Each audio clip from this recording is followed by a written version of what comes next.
I'm sorry to tell you, but your history books are incorrect. They are all missing a very important chapter. Or perhaps historians didn't wish to upset anyone. It is true nonetheless that the world was once ruled with the iron fist of a 3.5-year-old girl.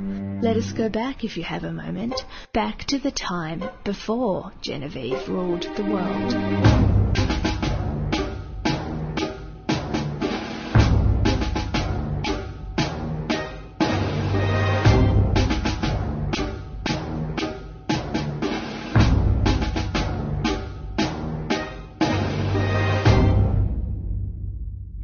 Genevieve von Geer had the sort of life that most children can only make believe. She lived in a grand mansion with a long winding drive at the front and a hedge maze in the back. She had her very own playroom, in addition to her own dressing room, drawing room and ballroom. There was not a toy Genevieve wanted that she did not possess, or if it could not be bought, she had a personal team of toy makers to create it for her. Genevieve was not a spoiled child. No, she was privileged and entitled, she thought, for she never fussed, never fought, never spoke out of turn, and always stayed out of the grown-ups' way. Other children were not so well behaved as Genevieve, and didn't they get motor cars for their birthdays too? The trouble started on a Thursday. Genevieve's mother always went shopping on Thursdays, and always brought home something new for Genevieve. But not this Thursday. I'm sorry, darling, said her mother upon return. I looked everywhere, but there was not a new toy to be found. I'm afraid you have everything in the world. Maybe there will be more toys next year, Genevieve was stunned. Next year? Next year? Why, she would be 4 by then. No, this would never do. There must be something she did not have. She went to her toy makers, who looked at one another and frowned. They were not supposed to say no to Genevieve, but what else could they possibly tell her when they were completely out of ideas? A talking doll, suggested one. Genevieve shook her head. A talking bear, said another. That dances. Genevieve shook her head again. She had 11 talking dancing bears, including one that sang bingo in 8 different languages. Blocks, said a third. The others murmured in approval. Genevieve scowled. No. Was there nothing to be done? The toy makers wrung their hands. Please accept our apologies, Miss von Geer, said one. But what can we create for you when you have everything in the world? Perhaps, if you could find something you like, said another with a hopeful smile, we could make it better. The others nodded in agreement, but Genevieve was not appeased. Without another word, she stormed back to her playroom and fumed. Cheer up, Jeanie, said her Nanny Ann. There's more to life than toys. When I was a child, we only got presents twice a year. Sometimes they were even second-hand.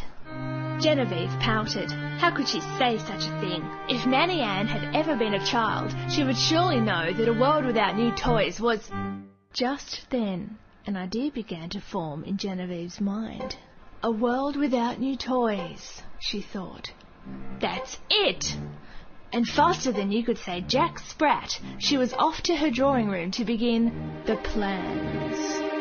She would need help carrying them out, of course. Genevieve was very bright for her age, but not so very tall. Then there was a small matter of mother and father. They were awfully slow about these things. No, she would have to take matters into her own tiny hands, and mother and father would have to stay out of the way for once. Genevieve drew long into the night, even sneaking out of bed once she was certain Nanny Ann had gone to sleep. She drew until at last her eyelids betrayed her, and she drifted into sleep, still clutching her favourite crayon. In the morning, a bleary-eyed little girl went down to see the toy makers with her plans. When they saw Genevieve's drawings, they gasped, they guffawed, they griped about numbers, but they did exactly as she asked. They were not supposed to say no to Genevieve. 2 seasons passed before she saw her plans take shape, but at last, The time had come. To Genevieve's delight, the toymaker's warehouse reopened to reveal thousands upon thousands of toys. Big ones, small ones, talking dolls and dancing bears, squadrons of every kind of toy imaginable.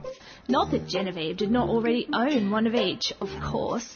These, however, were very much improved. For Genevieve had decided that if the world had nothing new for her, she would have the world itself, and she would get it with the help of her very own army.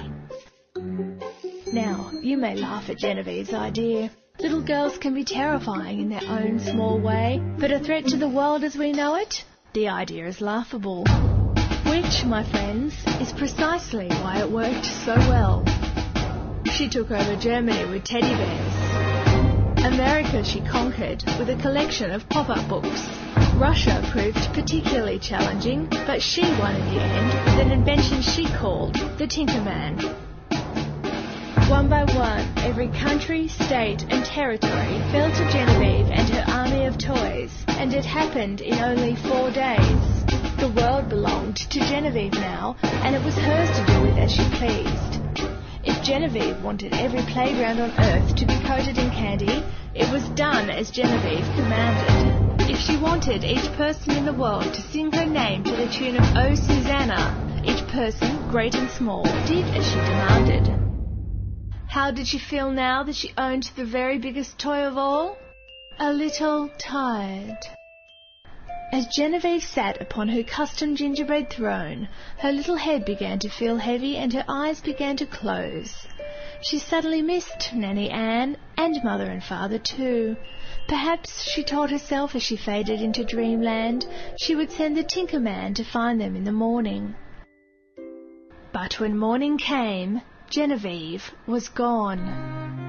Some suggested foul play, but who could have done such a thing to a small child, even a very naughty one? Others thought perhaps she had gotten bored with the world and might have gone home to her parents.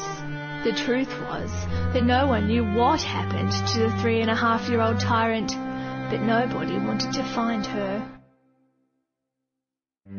You may be sceptical of this history. Those who lived it will tell you, a little too quickly, that it never happened. But I assure you, it happened exactly as I have told you. If you don't believe me, just ask yourself why.